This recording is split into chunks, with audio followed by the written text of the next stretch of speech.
Hello दोस्तों, मैं doctor रश्मि त्रिपाठी आपका अपने चैनल लॉ फाइटर्स अकेडमी में स्वागत करती हूँ।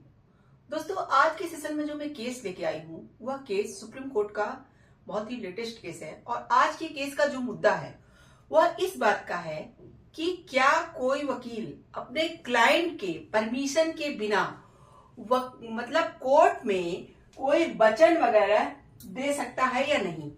यानी कि यहाँ कहने का ये मतलब हुआ कि जैसे कोई वकील अपने जो है क्लाइंट की तरफ से जैसे कोई वचन वगैरह कोर्ट में देते हैं तो उसमें क्या उनके वकील यानी कि जो क्लाइंट हैं उनकी परमिशन के बिना वो ऐसा कर सकते हैं या नहीं कर सकते, एक ऐसा ही मुद्दा सुप्रीम कोर्ट के सामने जाता है।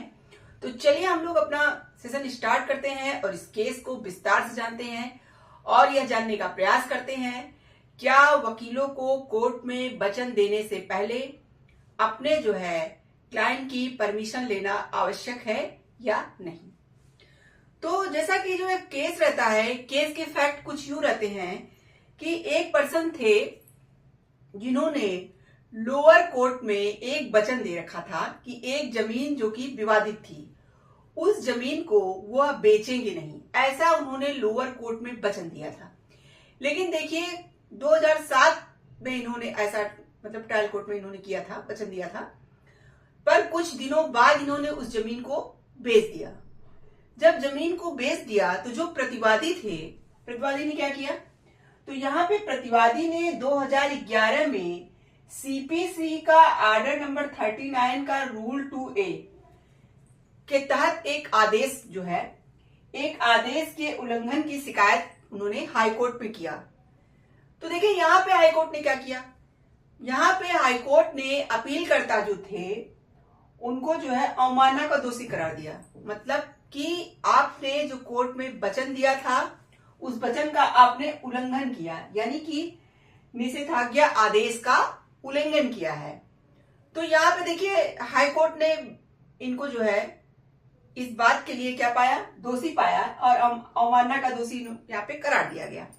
लेकिन यह पर्सन जो है हाईकोर्ट के इस जजमेंट से खुश नहीं हुए और अपनी अपील लेकर के यह सुप्रीम कोर्ट जाते हैं। और इनका क्या कहना रहता है, क्यों ये खुश नहीं हुए हाईकोर्ट के इस जजमेंट से, क्योंकि इनका ये कहना रहता है कि मेरे वकील ने बिना मेरे परमिशन के ऐसा वचन दिया था।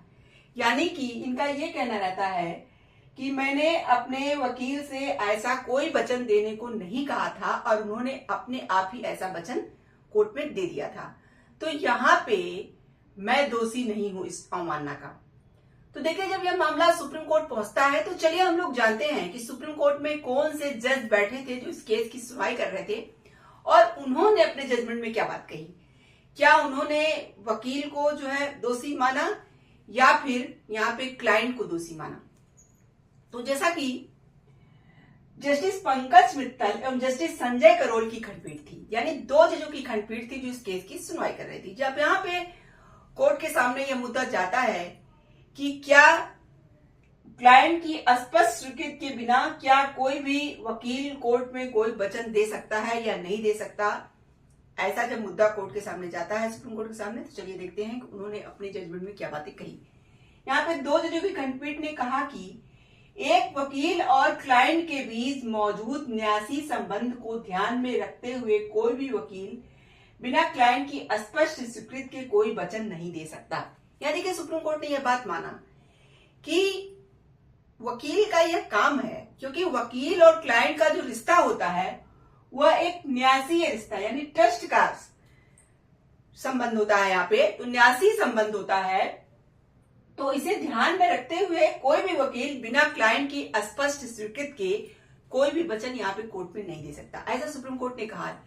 आगे कोर्ट ने कहा कि वकील एवं क्लाइंट संबंध एक न्यासी संबंध है जिसमें वकील क्लाइंट का एजेंट होता है।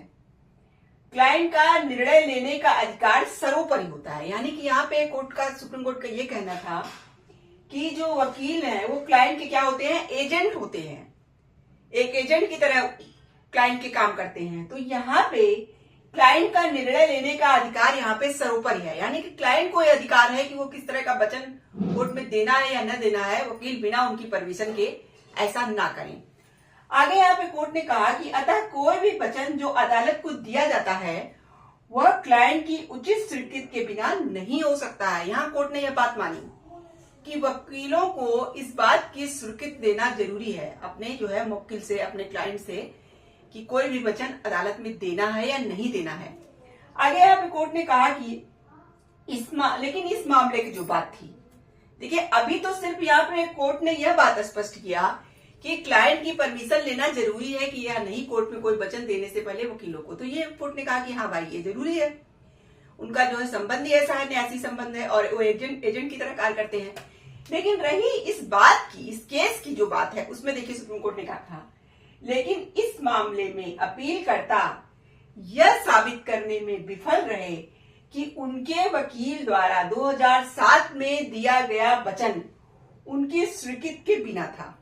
जैसा कि इस केस में क्या हुआ, इस केस में वकील को भाई यहां साबित करना चाहिए था कि मैंने इस तरह का कोई वचन वगैरह नहीं दिया था। मेरे वकील ने अपने, जैसे इनका यही कहना था ना कि मैंने वचन नहीं दिया था, मुझे पता नहीं था और मेरे वकील ने ऐसा वचन दिया था, तो यहाँ पे मैंने अवमानना का दोष नहीं किया है।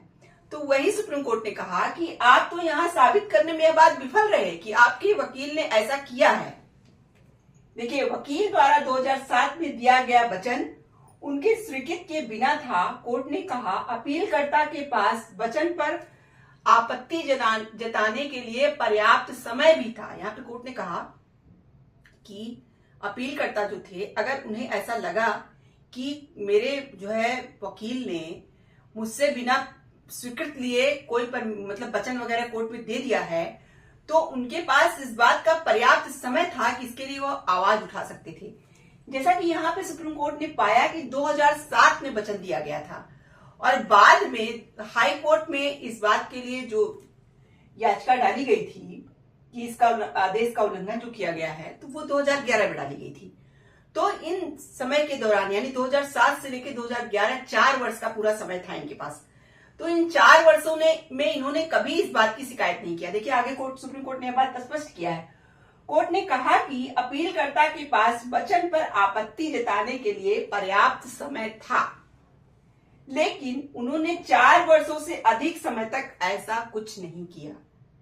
यानी कि यहाँ पे अपीलकर्ता ने अपने वकील के खिलाफ कोई आवाज नहीं उठाई। अगर उनको ऐसा लगा कि जो भी वचन उनके वकील ने ट्रायल कोर्ट में दिया था वह उनकी बिना स्वीकृति के था, तो आपको आवाज उठानी चाहिए थी। यहाँ पे कोर्ट का ये कहना था, सुप्रीम कोर्ट का, कि 4 साल का समय था।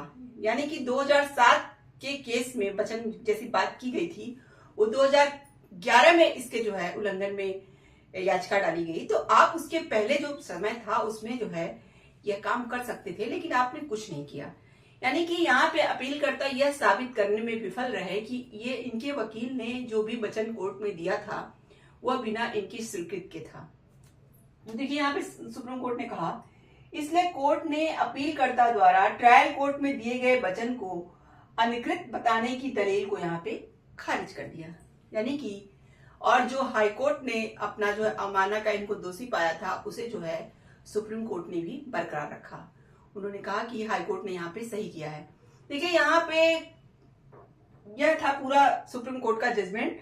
लेकिन देखिए इस जजमेंट से हम लोगों ने एक बात समझी कि वकीलों को अपने क्लाइंट के लिए अगर केस लड़ रहे हैं तो कोई भी वचन अगर वो कोर्ट में अपने क्लाइंट की तरफ से देते हैं तो वहां पे क्लाइंट की स्पष्ट स्वीकृति लेनी आवश्यक होती है, ऐसा कोर्ट ने कहा। लेकिन इनके केस में क्या हुआ था कि इनके केस में अपीलकर्ता जो थे यह बात साबित नहीं कर पाए कि वकील ने ऐसा नहीं किया भाई, उन्होंने मतलब इनकी स्वीकृति नहीं लिया था, यह बात वो साबित नहीं कर पाए। और कोर्ट में ये कहना था कि भाई अगर आप इसके लिए कोई शिकायत वगैरह करते तो आपने वो भी नहीं किया, तो इसीलिए यहाँ पे कोर्ट ने इनके केस को तो खारिज कर दिया। लेकिन अगर कोई व्यक्ति यह बात साबित कर देता है कि उसके वकील ने बिना उसके परमिशन लिए कोई वचन कोर्ट में दिया है, तो यहाँ पे वह पर्सन मतलब ऐसा कहा जाएगा कि पर्सन अवमानना को दोषी नहीं माना जाएगा, तब वकील की गलती मानी जाएगी। लेकिन यहाँ पे देखिए कोर्ट ने स्पष्ट किया कि यह जो है यह बात प्रूफ नहीं कर पाए, तो इसीलिए यहाँ पे जो है कोर्ट ने वकील की गलती तो नहीं मानी, लेकिन यहाँ पे इनको जो है इनकी दलील को स्वीकार नहीं किया गया, खारिज कर दिया गया। तो आशा करते हैं कि आज का केस आपको पसंद आया होगा। आप मेरे चैनल को लाइक कीजिए, सब्सक्राइब कीजिए, शेयर कीजिए, बेल आइकन को दबाइए, जिससे ऐसे ही नए नए केसों और जानकारी इसमें आपको अवगत कराती रहूं। तो थैंक यू वेरी मच।